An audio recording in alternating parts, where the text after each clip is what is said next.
Yang keduanya mengenai dengan laporan media yang dibuat kali pertama, yang tidak dirancang oleh pihak mereka mungkin. Saya tidak sengaja di rumah saya ketika pada 13 hari bulan yang lalu.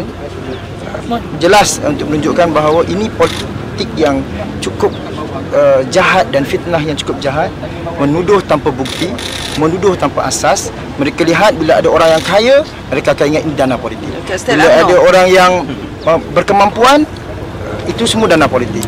Saya nak maklumkan, dalam Angkatan Muda Keadilan dan dalam Parti Keadilan, kita jelas mempertahankan kepimpinan yang bersih. Parti Keadilan saya telah jelaskan dari sejak awal lagi.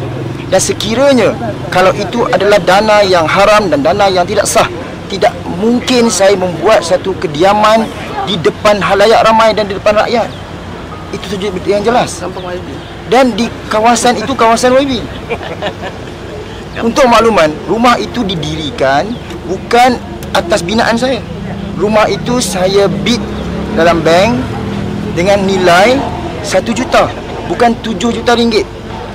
Bank jual rumah terbengkalai. Desainnya kekal sama. You all boleh tengok gambar sebelum ini.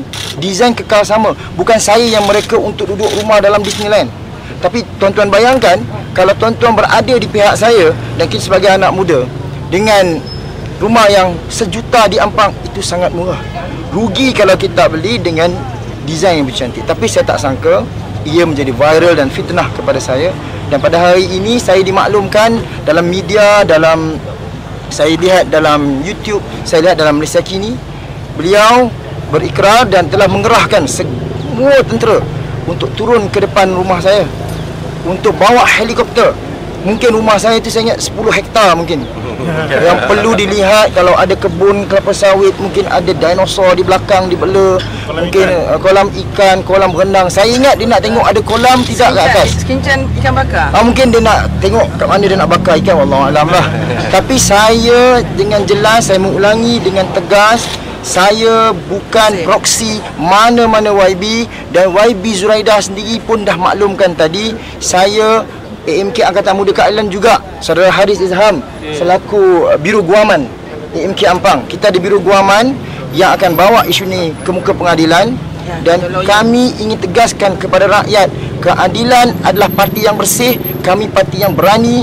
Kami minta Jamal dan Ismail Kijo buat laporan polis dan laporkan ke SPRM. Saya, YB Zuraidah, bersedia memberi sama baik 24 jam kepada SPRM untuk beri keterangan, dan ikrar kami, amanah rakyat di negeri Selangor tetap kita jaga, kerana Selangor adalah negeri yang sangat baik potensinya, dan semua tahu kita punya reserve meningkat lebih 4 bilion tahun ini.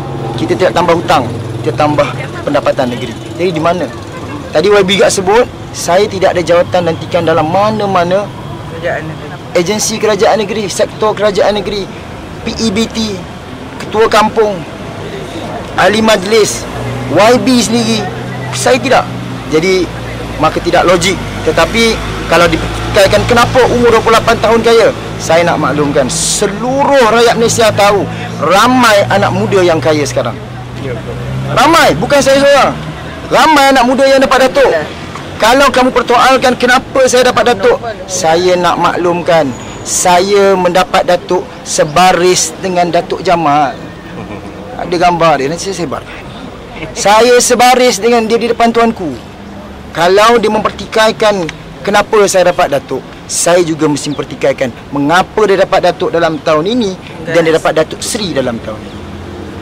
Jangan tekan dan aibkan orang. Kamu fitnah, kamu aibkan, kami lawan tetap. Lawan tetap.